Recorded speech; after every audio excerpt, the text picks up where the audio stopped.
여러분은 만약에 임종을 앞두고 있다면 마지막으로 자녀 손들에게 무슨 권면을 남기고 싶습니까? 이미 남기셨습니까? 남기지 않으셨다면 아마 뭘 좀 남기면 좋을까 생각해 보고서 고민할 필요가 있을 것입니다. 오늘 이 빌립보서는 바울의 옥중 서신 중에 한 편지입니다. 바울의 옥중 서신으로는 에베소서, 골로새서, 빌레몬서, 빌립보서가 있는데 그중 한 편지로서 옥중에 있는 바울이 이제 재판에서 판결이 내려지면 순교할 수 있는 시점에서 옥 밖에 있는 성도들에게 격려하며 쓴 편지입니다. 그리고 이 편지를 보낸 빌립보 도시는 유명한 금광이 있는 곳이었는데 주전 356년 마게도니아 왕 필립 2세가 그곳에 많은 사람들을 이주시키고 도시를 확장하면서 자신의 이름을 따서 이 도시 이름을 빌립보라고 칭하여서 생겨난 도시입니다. 이 빌립보 지역은 로마의 군사적 전초기지로서 유럽과 아시아를 연결하는 중요한 통로 중의 하나였으며 전략상 마게도니아 지방의 제일로 꼽히는 성읍이었습니다. 또 이 빌립보에는 헬라인, 로마인, 아시아인 등 여러 민족이 모여 살았으며 각종 철학과 종교, 미신 등이 성행하는 도시였습니다. 이 도시의 공식 언어는 라틴어였으나 그들의 생활 언어 관습은 오히려 헬라적이었습니다. 빌립보에 거주하는 유대인은 소수였으므로 회당도 없었습니다. 또 종교와 생활 관습의 차이 때문에 그곳 사람들이 유대인을 대하는 감정이 좋지 않았습니다. 그런 속에서 빌립보 교회는 주 50년경 바울의 2차 전도 유행 중에 세워졌습니다. 사도행전 16장에 잘 나와 있죠.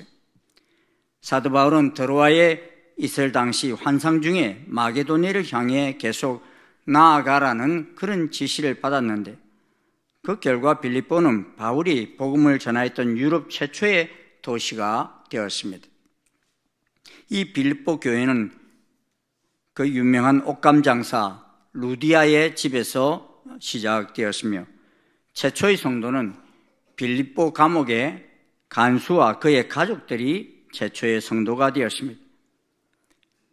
이처럼 빌립보 교회는 소수로 시작됐지만 사도 바울에 대한 특별한 애착을 가지고 열성적으로 헌신했습니다. 그들은 가난하였음에도 불구하고 수차에 걸쳐 바울의 궁핍함을 보충하기 위해 헌물을 보내었고 사도 바울에게 겨냥되었던 핍박을 감당하면서 복음을 굳게 지켜 나아갔던 교회입니다. 하지만 이 빌립보 교회도 몇 가지 문제가 있었습니다. 그것은 두 여인 유오디아와 순두계를 중심으로 한 교회 안에 분열이 있었습니다. 또 유대주의자들과 분쟁이 있었습니다. 바울의 장기화된 투옥에 대한 비관하는 모습이 있었고 외부의 적에 대한 불안감 등의 문제들이 있었습니다. 이런 속에서 바울은 교회가 고난 속에서도 계속 위대한 교회로 남아있기 위해서 어떠해야 하는지를 권면하고 있습니다. 첫째는 복음에 합당한 천국 시민의식을 가지고 살아가라 부탁했습니다. 1장 27절 말씀 우리 같이 한번 읽어보시겠습니다. 시작. 오직 너희는 그리스도의 복음에 합당하게 생활하라. 이는 내가 너희에게 가보나 떠나 있으나 너희가 한 마음으로 서서 한 뜻으로 복음의 신앙을 위하여 협력하는 것과 이 생활이라는 복음에 합당한 생활을 하라 그러는데 이 생활이라는 단어 헬라어 폴리투에스테라는 이 단어는 의미심장한 단어입니다. 폴리투에스테라는 이 헬라어는 신약에서 딱 2번 사용되었습니다. 대개 신약에서 행동을 말할 때 헬라어 펠리파테인이라는 단어를 사용하는데 바울은 빌립보에서 그 단어를 다른 단어로 바꿔서 말했습니다. 그 이유는 빌립보는 로마의 식민지 도시로서 로마 제국의 충성과 복종을 맹세하는 대가로 주어진 도시 이름이기 때문입니다. 그러므로 바울이 폴리투 에스테라는 단어를 사용한 이유는 로마 제국의 시민으로서의 행동이 아닌 천국 시민권자로서의 행동 지침을 분명히 가지고 복음에 합당한 삶을 살아가라 한 것입니다. 이런 복음이 무엇입니까?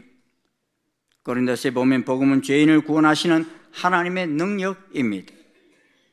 좀 더 좁은 의미로 바울에게 복음이란 십자가와 부활과 재림, 바로 그 사건을 통해 나타나는 하나님의 구원 역사 그 자체가 복음입니다. 그러면 어떤 사람이 그리스도인입니까? 복음을 듣고 받아들이는 자를 그리스도인이라 부릅니다. 그는 신분상으로 하나님의 자녀가 됩니다. 그러므로 복음을 믿고 하나님 자녀가 된 그리스도인은 이제 신분에 걸맞는 삶을 살아야 한다는 것입니다. 27절에 보면 너희는 그리스도의 복음에 합당하게 생활하라는 말씀이 있습니다. 이는 이제 신분이 바뀌었으니 하나님의 나라 시민권자로서 행할 바를 행하라 하는 뜻입니다. 우리가 그리스도인이면 그리스도인다운 삶을 살아야 합니다. 그래야 우리의 합당한 생활을 보고 다른 사람도 복음의 향기를 맡게 됩니다. 제가 잘 아는 한 분은 교회 집사이시면서 우리나라 대기업의 이사인 분이셨습니다.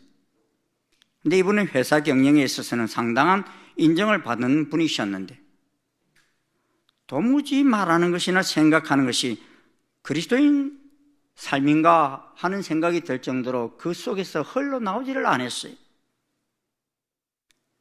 그의 생활에는 음란함이 넘쳐 흐르면서도 부끄러운 줄을 몰라 했습니다. 제발 말이라도 안 했으면 좋겠는데 추악한 일을 하면서도 자랑 삼아 이야기하면서 또 자기는 교회 집사래요. 참으로 제가 보기에는 잡사였어요. 그는 두 가지 죄악을 저지르고 있었습니다. 첫째는 그리스도인답게 살지 못하는 죄요. 둘째는 주변 사람들조차 그리스도인이 되지 못하게 복음의 문을 닫는 죄를 범하고 있었습니다.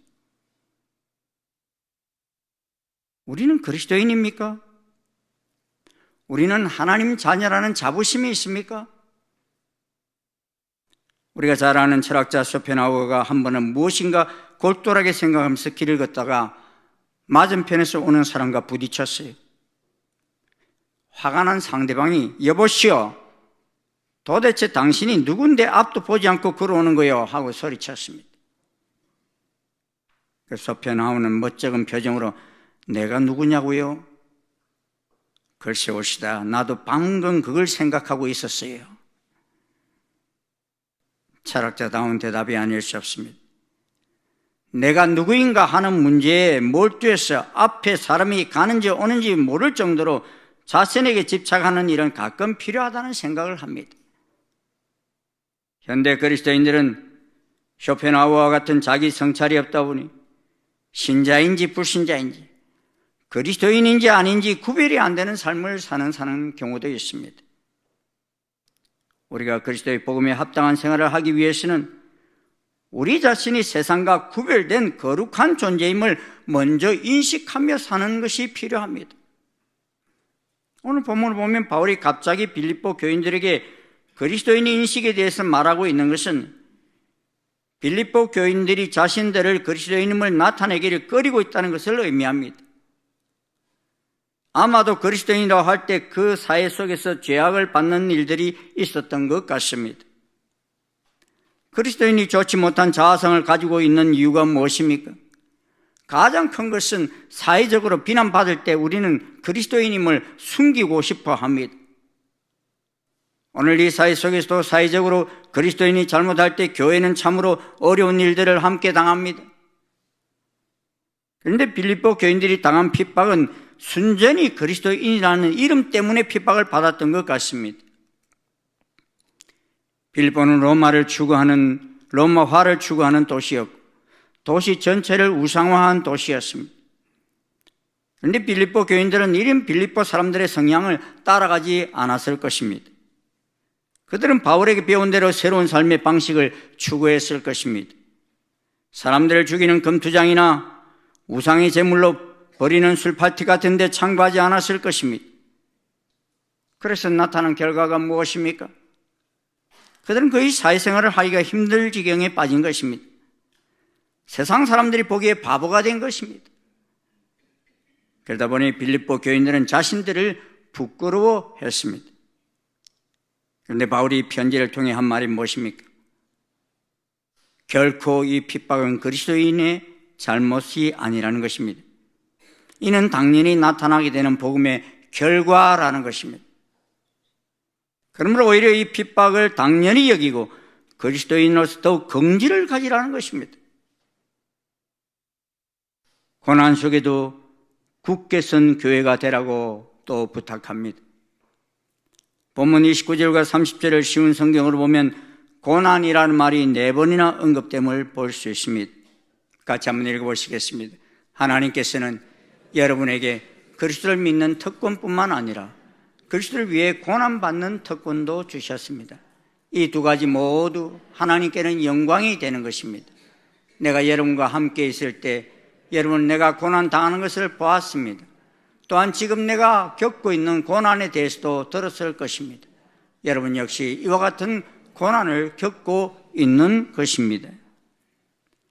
바울은 지금 감옥에서 판결을 기다리고 있습니다. 그러므로 그는 교회에 돌아갈 수 있든 없든 교회에 대한 필요한 권고를 하고 있습니다. 우리가 그리스도인이라면 그리스도 복음을 위해서 받는 고난을 두려워 말라는 것입니다. 신앙 때문에 나를 미워하는 사람이 있으면 자꾸만 그 사람이 미워질 수 있을 것입니다. 그 이유는 그들이 핍박하는 권세를 가지고 있다고 생각하기 때문입니다. 그래서 할 수 있는 대로 그를 피하거나 타협하고 싶어집니다. 그런데 성경은 핍박하는 자를 전혀 두려워하지 말라고 말합니다. 그 이유는 핍박하는 자가 나를 대적하기 이전에 그리스도와 함께 살아계신 하나님을 먼저 대적하고 있기 때문이라는 것입니다. 핍박자가 하나님 믿는 자를 핍박하는 이유가 무엇입니까? 하나님을 우습게 여기기 때문인 것입니다.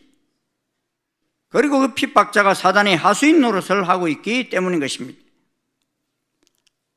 그래 지금 거기에는 아무 소리도 들리지 않습니다. 오직 본능적인 충동에 따라 짐승처럼 행동하고 있을 뿐입니다. 우리가 핍박하는 자를 두려워하지 말아야 할 또 다른 이유가 무엇입니까? 하나님 백성은 세상과 갈등 관계가 있을 수밖에 없기 때문인 것입니다. 무엇 때문입니까? 세상 사람들이 자기를 마치 신인 것처럼 절대적 위치에 놓으려 하기 때문인 것입니다. 로마 황제가 존경의 대상이 아니라 경배의 대상인 것처럼 만들어 놓았습니다. 우리 일제강점기 때 일본의 왕을 천황평하라 하면서 그에게 경배하지 않은 많은 그리스도인들을 죽여버렸습니다. 왜냐하면 그에게 대한 신적 경배를 용납할 수 없었기 때문입니다. 이것 자체가 그리스도인에게는 구원의 증거요, 그들에게는 멸망의 증거입니다. 그래서 그리스도인은 세상에 적응하려고 노력하기도 해야 하지만 세상과 갈등 관계에 빠질 수밖에 없다는 것입니다. 그러나 이것은 오히려 자신이 구원받은 백성이며 시민권을 하늘에 둔 자라는 증거이므로 크게 기뻐해야 한다는 것입니다. 그리고 우리가 두려워하지 말아야 할 것은 하나님이 허락지 않으시면 머리털 하나도 상치 않기 때문이라는 것입니다. 즉 바울은 빌립보 교회에서 이 말씀을 실물로 보여주었습니다. 사도행전 16장을 보면 바울도 이 빌립보에서 귀신 들린 여종을 고쳐주었다 해서 신라와 함께 감옥에 갇혔지요. 이는 너무나 복된 일이지만 그 여종의 주인은 귀신 들린 여종이 점을 쳐서 돈을 벌고 있었기에 자기의 수입이 사라져 버렸다고 고발하여 감옥에 가둔 것입니다. 두려운 일이지요. 매도 맞았습니다. 하지만 여러분 최종 결과는 어떻게 되었습니까? 간수와 그의 온 집이 예수님을 믿고 빌립보 교회가 서게 된 것입니다. 하나님께 영광이 되었습니다. 그 사건은 누구보다도 빌립보 교인들이 더 잘 아는 사건입니다. 그러므로 합력하여 선을 이루시는 하나님이 계시기에 핍박과 환난을 두려워하지 말라는 것입니다. 또 이 로마 황제가 다스리던 시절 기독교 박해가 얼마나 심했습니까? 네로 황제 당시에 로마의 대화재가 있었습니다. 그런데 이 대화재가 시작된 곳이 대전차 경기장이었습니다. 네로는 그리스도인을 화재의 범인으로 몰았고 박해를 시작했습니다. 불에 탔던 대전차 경기장이 복구되면서 경기장의 기능과 함께 기독교인들을 공개 처형하는 곳으로 사용했습니다. 로마 기독교 박해 시기 동안 가장 많은 기독교인이 순교당한 곳이 대전차 경기장이었습니다. 그래서 이를 묘사하는 대전차 경기장에서의 순교자의 모습을 담은 유명한 그림이지요. 프랑스 화가 장레옹 제롬이 1883년에 그린 기독교 순교자의 마지막 기도라는 그림입니다. 그런데 그렇게 흘린 피의 결과가 어떻게 되었습니까? 로마가 기독교를 국교화하는 역사가 일어났습니다. 다가오는 세상에서는 우리가 뭔가 잘못을 안 해도 예수님을 믿는다는 그 자체만으로도 손해를 보는 세상이 될 수 있습니다. CBN 뉴스에 의하면 최근에 영국에서 통과된 법을 보면은 거리에서요, 길에서 전도하다가 잡히면 2년 이하의 징역에 처한다는 이런 법이 통과됐어요. 그리고 실제적으로 전도하다가 체포된 사례들이 여러 건 발생했습니다. 영국이 어떤 나라입니까, 여러분? 그렇게 복음을 온 세계 전파하던 활발하던 그 나라에서 이제 이런 일들이 일어나고 있는 세상이 되었다는 것입니다. 사랑하는 여러분, 하나님은 우리를 가장 좋은 길로 인도하실 것입니다. 핍박이 있어도 염려하지 마십시오. 도리어 예수님의 이름으로 받는 핍박을 감사히 여기십시오. 핍박은 바로 우리 자신이 천국 시민임을 세상 사람들이 증명해 준 것이기 때문입니다. 이것이 바로 천국 시민으로 복음에 합당한 생활 자세인 것입니다. 오늘도 우리 가운데 고난이 다가와도 우리의 복음에 합당한 생활로 하나님께 영광이 되는 역사가 있기를 주의 이름으로 축원합니다. 세 번째는 한 몸으로서 합력하여 연합을 이루며 살도록 권면했습니다. 오늘 보면 빌립보서의 전문에는 한 마음으로 서서 한 뜻으로 협력하는 것과 마음을 같이하여 같은 사랑을 가지고 뜻을 합하며 한 마음을 품어 이런 표현들이 계속됩니다. 2장에서도 뜻을 같이하여라는 말이 등장하고 있죠. 또 4장에서는 또다시 같은 마음을 품으라는 말이 등장합니다.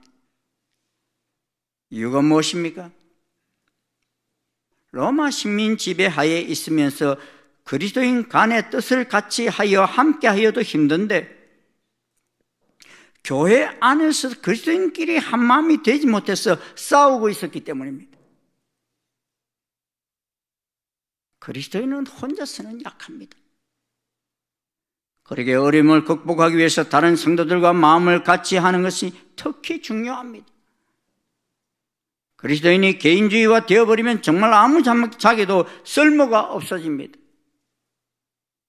왜 바울은 일심으로 서서 한뜻으로 복음을 위하여 협력하라 하십니까? 복음은 혼자의 힘으로는 힘이 들기 때문인 것입니다. 그래서 예수님께서는 공동체성의 중요성을 말씀하시면서 진실로 너희에게 이르노니 너희 중에 두 사람이 땅에서 합심하여 무엇이든지 구하면 하늘에 계신 내 아버지께서 그들을 위하여 이루게 하시리라. 두세 사람이 내 이름으로 모인 곳에는 나도 그들 중에 있느니라. 뭐 혼자 있을 때도 있으시겠지만은 공동체를 이루고 있는 그것이 얼마나 중요한가를 가르치시면서 두세 사람이 내 이름으로 모인 곳, 예수님 이름으로 모인 곳, 그곳에 나도 그들 중에 있겠다 그랬어요. 오늘 우리들 가운데 주님이 계십니다. 혼자서는 절대 교회가 될 수 없습니다. 반드시 두 사람이 이상 되어야 가능합니다. 그런데 여러분, 두 사람이 모이면 두 사람의 성격도 달라요. 기질도 달라요. 또 가치관도 다릅니다. 두 사람이 한 마음이 된다는 거 여러분 쉬울까요? 어려울까요? 자아가 죽지 않으면 절대로 하나가 되지 못합니다. 그런데 이 자아가 죽기 위해서는 우리가 알아야 할 것은 상대방에 대해서 공부를 해야 한다는 것입니다. 우리가 결혼할 때 많은 경우 상대방이 나와 비슷하거나 같은 생각의 소유자라고 여기고 결혼합니다. 근데 여러분 살다 보니까 어때요? 결혼하신 분들, 아 정말 나하고 너무 비슷해 이런 생각이 듭니까? 완전히 조금도 알지 못하던 부분들을 알아지면서 충격에 빠지는 경우들이 너무 많습니다. 그래서 싸우기도 하고 다투기도 합니다. 저는 개와 고양이가 만나면 어르렁거리고 싸우는 이유가 무엇일까 보다가 그들의 언어가 다르다는 것을 알게 되면서 이해하게 되었습니다. 개는 상대방이 좋으면 꼬리를 흔듭니다. 그런데 긴장이 되면 꼬리를 촥 낮춥니다. 반대는 고양이는 긴장하면 꼬리를 하늘까지 듭니다. 이러니까 늘 어르렁거리며 싸우는 것입니다. 제게 결혼 주례를 부탁하러 오는 젊은이들에게 저는 반드시 읽도록 권면하는 책이 두 권이 있습니다. 한 권은 5가지 사랑의 언어라는 책과 또 한 권은 성령과 기질이라는 책입니다. 사람마다 상대방이 사랑한다고 말하는 언어가 다 다릅니다. 이것을 모르면 상대방이 사랑했다고 하는데 받는 사람은 당신이 언제 날 사랑했냐? 그렇게 말합니다. 자기는 당신으로부터 사랑을 받아본 적이 없다는 것입니다.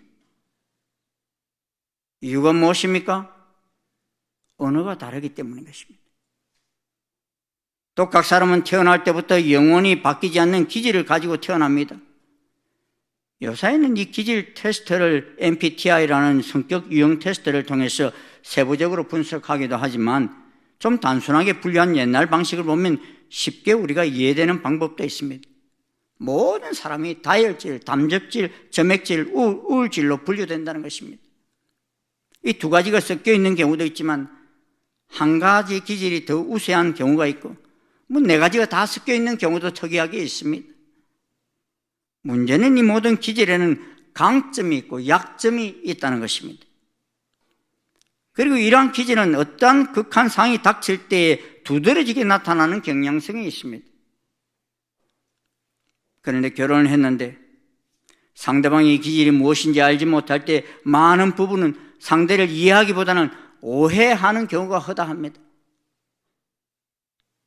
저희 부부도 5년 이상 가까이에서 관찰하고서 결혼했지만 상대의 기질을 알지 못하고 있었습니다. 그러다 보니 결혼하고 나서 오해를 많이 했어요. 저 사람이 왜 저러니? 왜 저러나? 이런 생각을 표현은 안 했지만 마음으로 할 때가 많았습니다. 그런데 이 기질 공부를 하고 나니 그 모든 상대방의 행동이 다 이해가 되어지는 것입니다. 아, 저 사람 기질이 저 기질이니 저러는구나 하는 생각을 하게 되면서 더 이상 그것 때문에 상처가 되지 않았습니다. 지난 금요일에 이병준 목사님이 오셔서 이 가정과 교회의 원리를 말씀하시면서 아주 재미있게 잘 설명해 주셨어요. 나오십시오. 금요일 날 참 은혜 시간입니다. 가정과 교회는 반드시 2명 이상 관계하는 공동체인데 이 관계가 좋으면 자동 소통이 되는데 그런데 이 관계가 나빠지면은 자동 소총이 된대.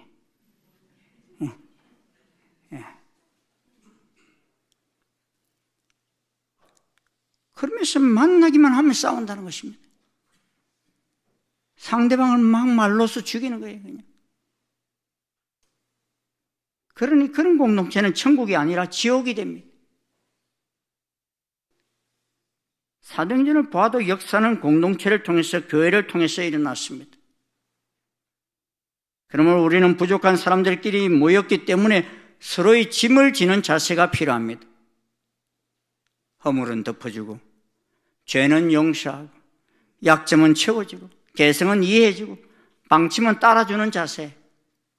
우리 한번 따라 해볼까요? 허물은 덮어주고, 죄는 용서하고, 약점은 채워주고, 개성은 이해해주고, 방침은 따라주는 자세. 여러분 그렇게 하시겠습니까? 대답 안 하시네. 예. 못하겠다 이거죠. 예. 교회가 왜 힘이 없습니까? 죄인들이 모였기에 예수님을 닮아가면서 자신의 부족이 다듬어져 가야 하는데 아직 미처 다 다듬어지지 않는 성도들이 있어요. 그런데 이들을 보면서 용납하지 못하고 비난하기 때문인 것입니다. 여러분 병원에 가면 아픈 사람이 많아요? 없어요? 죄다 아픈 사람이죠. 간호사, 의사도 있지만요, 태반이 다 환자 아닙니까? 다 아파하는 사람들이 많아요. 교회는 죄인이 온 것이 당연합니다. 죄인이 사함받고 싶어서 왔습니다. 그런데 죄인인 당신이 왜 교회에 왔느냐 따지면 죄인은 설 자리가 없어요. 가만히 제가 보면요, 하나님은 이해하시는데 사람은 이해를 못하는 경우들이 있어요. 하나님은 용납하시는데 사람이 용납 못하는 경우들이 있어요. 하나님은 용서하시는데 성도 간에는 용서를 못하는 경우도 있습니다. 세계를 나가보면요, 한국인이 참 여러 나라에 나가 있음을 보게 됩니다. 우리나라 사람들이 전 세계에서 아마 제일 많이 나가 있지 않나 싶어요. 그런데 한국인의 특징이 있어요. 이 한국인이 나가면요, 두 가정만 모이면 뭘 만드는 줄 아세요? 교회가 생겨요. 놀라운 일이, 큰 축복입니다. 그런데 또 특징이 있습니다. 한 10가지만 돼도요, 갈라지기를 너무 잘해요. 그래서 또 금방 또 다른 교회가 또 하나 생깁니다. 이게 큰 아픔입니다. 갈라지는 것을 너무 잘합니다. 여러분, 교회는 헬스장이고 교회는 병원입니다. 건강한 사람은 더 건강하기 위해서 훈련받을 수 있는 도장입니다. 병든 심령은 치료받을 수 있는 곳입니다. 사람들이 말을 안 해서 그렇지 상처 없는 사람이 어디 있습니까? 다 있습니다. 단지 크고 작은 차이이지 다 있습니다. 그런데 그 아픔을 서로 만져주고 협력하면 참으로 놀라운 치유가 일어나지만 그것을 꼭 후벼 파듯이 꼬집어내는 사람들이 있어요. 말을 해도 가시돋친 말을 하는 사람들이 있습니다. 사실 그렇게 말한다는 자체가 자기에게 상처가 있다는 의미입니다. 그러므로 우리는 복음의 신앙을 위하여 서로 환자들끼리 모인 것입니다. 그러므로 부족한 사람들끼리 협력해야 살아날 수 있다는 것입니다. 우리의 대적은 옆에 있는 우리 지체가 아닙니다. 우리의 대적은 사탄이 바로 우리의 대적입니다. 동의하십니까, 여러분? 그러므로 대적하고 싸워야 할 존재는 사탄과 더불어 싸워야 합니다. 우리를 이간질시키는 이 사단의 권세와 더불어 싸워야 합니다. 그리고 그리스도 간에는 서로 협력해야 합니다. 사랑하기에도 모자란 것입니다. 말 한 마리가 끌 수 있는 무게는 4톤입니다.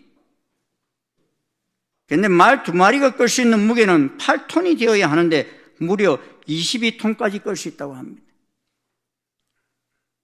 협력의 힘이 얼마나 큰가를 보여주는 한 예입니다. 사람이 좀 모자라서 실수를 해도 누구와 더불어 있느냐에 따라서 그 사람은 인생이 달라집니다. 실수할 때마다 잘못했다고 정죄하면 그 사람은 실수하지 않으려다가 정서적으로 문제가 생기고 맙니다. 그러나 실수가 용납되어질 때 아이는 담대해집니다. 성도는 담대해집니다. 그런데 우리의 교육의 약점은 혼내치기는 잘하는데 마땅히 행할 바를 가르치지 않습니다. 그러다 보니 주눅이 들어서 아무것도 못하고 다 내려놓고 싶은 심정이 되는 것입니다. 격려하고 삽시다. 칭찬하고 삽시다. 아멘? 하나님이 괜찮아 하시는데 우리가 하나님보다 더 높습니까? 사도 바울은 이 빌립보 교회를 향하여 서로를 위한 하나됨을 말하지 않고 그리스도를 위한 하나됨을 말하고 있습니다. 이 빌립보서에서는 그리스도를 위하여라는 말이 3번이나 언급되고 있습니다. 1장 29절 말씀입니다. 하나님께서 같이 한번 읽겠습니다. 그리스도를 위하여 너희에게 은혜를 주신 것은 다만 그를 믿을 뿐만 아니라 또한 그를 위하여 고난도 받게 하려 하심이라. 그가 누굽니까? 그리스도를 위하여 고난도 받게 하려 하심이라. 부부가 서로를 바라보면 서로 다툼 때문에 힘들어합니다. 하지만 부부가 서로 다름에도 불구하고 하나 되게 하신 그리스도를 바라보며 그리스도를 위하여 나아갈 때 그 부부를 통하여 놀라운 역사가 일어나는 것입니다. 교회도 마찬가지입니다. 사실 성도들만 바라보면 네가 잘났다, 네가 못났다 하며 다투게 됩니다. 그러나 교회의 머리 대신 예수님을 바라보면 우리의 서로 다름이 협력하여 선을 이루어 놀라운 힘을 발휘하게 됩니다. 우리 때문에 하나님께서 영광을 받으시게 됩니다. 사람이 제일 힘들 때가 언제입니까? 자기 혼자만 어려움을 겪는다고 느낄 때입니다. 어려움도 다 겪고 있다고 생각될 때 그때는 어렵다고 여기지 않습니다. 그런데 다른 사람은 다 잘 되는데 나만 어렵다고 여겨질 때 견디기 힘든 것입니다. 그런데 서로 협력하며 대화하다 보면 서로가 다 부족함이 있고 서로가 다 어려움이 있다는 것을 알게 됩니다. 그래서 이해하다 보면 어려움은 어려움이 아닙니다. 기쁨이 되는 것입니다. 아이들을 키울 때 서로 종종 이렇게 다툴 때가 있어요. 근데 그 다툴 때 말로서 하면 서로의 주장을 굽힐까요? 안 굽힐까요? 안 굽혀요.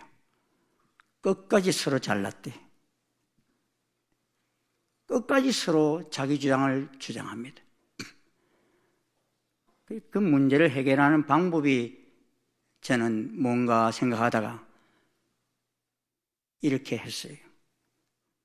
해결이 안 될 때 이 두 사람 다 손을 들고서 문제를 풀게 했어요. 둘이서 해결될 때까지 손을 내리지 않게끔. 그럼 뭐 서로 잘난지 다 이야기해보라. 그러고서 손 들고 계속 있게 했어요. 이런 문제 풀어질까 안 풀어질까요? 오래가지 않고 풀어져요. 왜요? 아프니까 막 손이 내려오고 싶은데 손은 내려올 수 없어. 그러니까 그때부터 지금까지는 상대방 잘못만 막 봤는데 그때부터는요 빨리 손 내리고 싶어서였는지 자기 잘못을 돌아봅니다.